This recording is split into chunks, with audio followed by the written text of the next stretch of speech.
naikkan skill kita, kompetensi kita, agar kita bisa menyesuaikan cepat dengan perubahan-perubahan. Kemudian yang kedua adalah teknologi, digital capability. Mau tidak mau kita nggak bisa sendirian melakukan secara manual ke depan. Kita harus disupport dengan teknologi. Kemudian yang berikutnya adalah leadership, ya, agility leadership.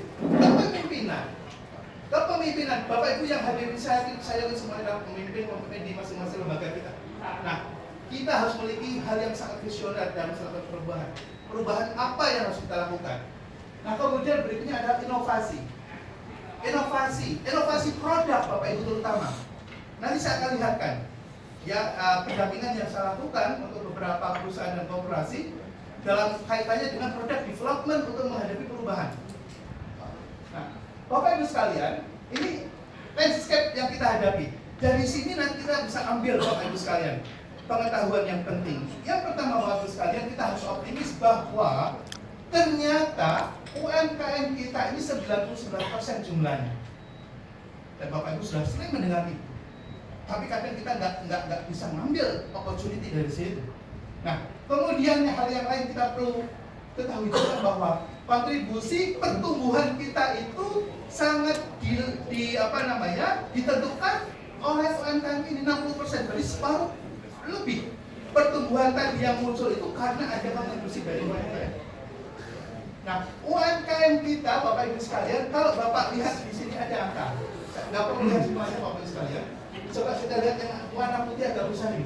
Porsi kredit UMKM kita itu hanya 18% yang diakses oleh bank. Artinya apa? Masih terleleran bahasa Jawa itu. Masih banyak yang belum bisa mengakses ke pembiayaan perbankan secara formal. Ini hasil studi 2019, belum terlalu lama, masih bisa kita gunakan. Lalu kemudian Bapak Ibu sekalian, akses usaha mikro kita ya, terhadap kredit kita hanya 19%.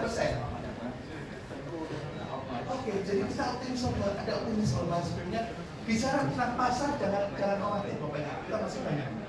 Yang jadi persoalan adalah bagaimana menangkap mereka itu menjadi bagian dari bisnis kita. Ini yang penting. Nah, Bapak Ibu sekalian, hal tadi disampaikan oleh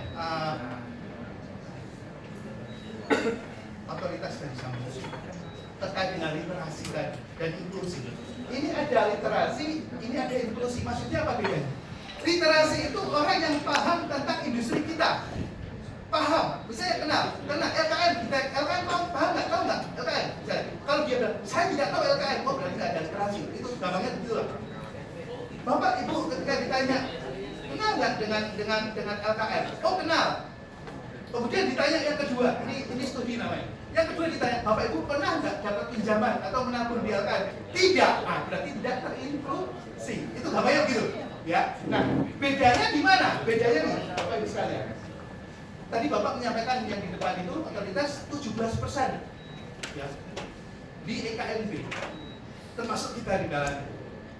Tapi yang terinklusi di LKM ini datanya lebih detail lagi. Cuma 0,0072 ya enggak? Nggak ada 1% yang mengakses ke industri LKM kita itu 0,0072. Jadi artinya apa? Bahwa keberadaan kita ini sebetulnya sangat dibutuhkan oleh masyarakat, tapi kita belum bersentuhan dengan mereka. Itu bahasanya begitu, terjemahkannya. Nah, Bapak Ibu sekalian, saya ingin sedikit menyampaikan juga di sini bahwa memang yang dominan adalah perbankan. Perbankan itu luar biasa memang. Jadi 77,5% itu usaha mikro dan kecil kita itu diakses oleh mereka. Oke. Jadi kita hanya 1% saja masuk di dalamnya. Nah, Bapak Ibu sekalian, saya nggak akan membahas satu persatu, mungkin waktu jadi panjang sekali. Tapi saya ingin tadi ada yang ingin saya sampaikan, BRI Research.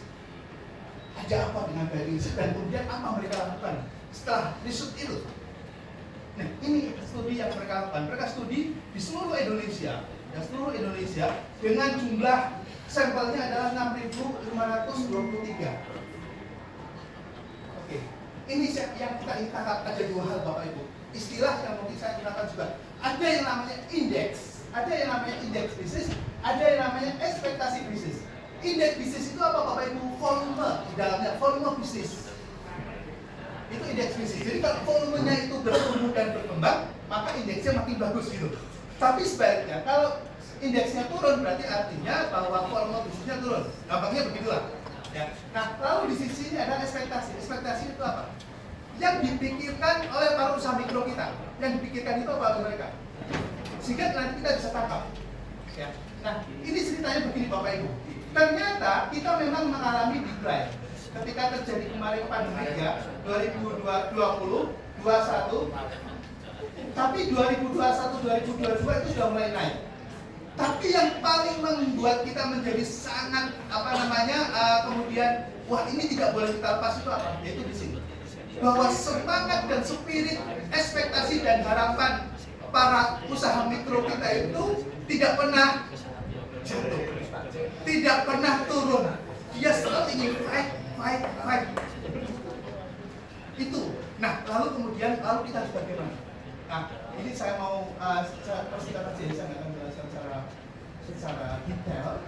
Nah, Bapak Ibu sekalian, saya ingin lihat tentang apa yang mereka lakukan para usaha mikro kecil ketika menghadapi kesulitan kemarin pandemi dan nanti ketika akan terjadi juga nanti 2023. Bukan karena pandemi, karena kondisi ekonomi makro yang memang memburuk. Ini yang terjadi Bapak Ibu sekalian.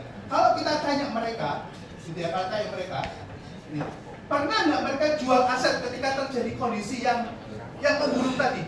Asetnya dijualin nggak?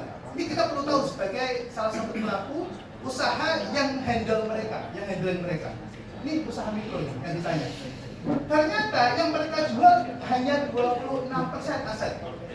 Jadi mereka sampai jual aset itu maksudnya punya motor dijual. Tapi ternyata yang lebih menarik lagi Bapak Ibu sekalian, mereka jual untuk apa? Ya.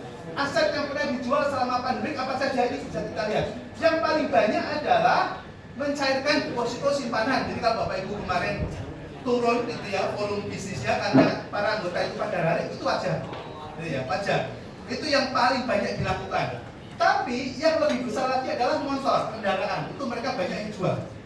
Kemudian tanah, sawah dan seterusnya sampai ke bawah ini. Artinya apa? Bahwa Bapak Ibu sekalian, kalau nanti mengikat mereka dengan jaminan-jaminan ini, Bapak Ibu sudah paham. Ya. Kalau kemudian digunakan untuk apa? Kita lihat ke sana Bapak Ibu sekalian yang sebelah kanannya. Ketika mereka jual itu untuk makan atau untuk apa? Ya memang betul. Mereka untuk bertahan, ya untuk bertahan hidup dari makan. Tapi yang kedua yang menarik adalah modal usaha. Ternyata mereka tadi tidak kemudian ingin hilang, tapi kemudian ingin tetap survive dengan pemasukan dari hasil penjualan mereka itu untuk usaha, Bapak Ibu sekalian. Maka kemudian resilience atau daya tahan tadi yang seperti Bapak di depan. Kenapa usaha mikro itu tetap bisa begini ya? Kuat, walaupun begini tapi naik lagi begini. Tapi beda nanti dengan usaha menengah dan besar. Usaha menengah dan besar diprediksikan akan banyak menurun. Kenapa? Oke, nanti Bapak Ibu sampai sini. Tapi perlu sampai detail anggaran supaya kita bisa diskusi ya. Bapak Ibu sekalian, berikutnya adalah usaha mikro yang sekarang berjalan ini, mereka menggunakan media apa untuk jualan, untuk berkomunikasi. Bapak Ibu sekarang lihat di sebelah kanan ini. Ternyata 96% sekarang mereka sudah menggunakan ini, media sosial. Jadi kalau Bapak Ibu sekalian sekarang berbisnis di LKM tidak menggunakan WA, Instagram, Telegram, tidak menggunakan Facebook, tidak menggunakan itu, jangan berharap akan disitu oleh anak-anak milenial. Ya, jangan berharap mereka akan kenal dengan kita. Kita akan menghadapi orang-orang tua saja. Ini katakan lagi. Ya. Oke, cepat aja lah ya, saya cepat aja. Memang kondisinya seperti itu Bapak Ibu sekalian, bahwa yang kemudian sekarang ini sedang berjalan, ya, masyarakat kita ini dari 261 juta orang ini, itu yang memiliki akses, ya, memiliki akses mobile phone, ya, dan kemudian mereka sudah menggunakan internet, gitu ya, hampir separuh lebih, ya, hampir separuh lebih. Jadi artinya Bapak Ibu sekalian menjadi tantangan ke depan mau tidak mau, ya, menjadi salah satu bagian gadget, ya. Ini ruang sebelah, sama-sama melayani usaha mikro tapi berbasis digital. pertumbuhan per bulan mereka ini Bapak Ibu sekalian, bukan per tahun, per bulan 9 triliun rata-rata. Mereka bisa lempar uang 9 triliun. Ya. Lalu kemudian target 2023 kemarin ada 100 triliun. Nah, lalu Bapak Ibu sekalian, ini yang saya ceritakan tadi. Ketika kita sudah berkaitan dengan teknologi, ternyata ada perusahaan Indonesia yang tumbuh di Asia Tenggara masuk ke level 2. Ya, ini perusahaan ini namanya. Saya nggak sebutkan ya, saya takut iklan. Oke, nah Bapak Ibu sekalian, ketika yang lain sedang decline, ini saya mau cerita fakta, bisa dicek di laporan OJK. Ya. Ketika yang lain decline, ini perusahaan yang kebetulan saya di dalamnya ikut membantu, gitu ya, menjadi konsultan, dan kemudian sekarang diangkat jadi komisaris, gitu ya. Ini Bapak Ibu sekalian bisa tumbuh, nggak ada yang minus. Yang modalnya tumbuh, asetnya tumbuh, ya kemudian ekuitasnya juga tumbuh, labanya juga tumbuh dari 5 miliar, 9 miliar, 59 sampai 116 tahun ini. Jadi nggak ada yang turun.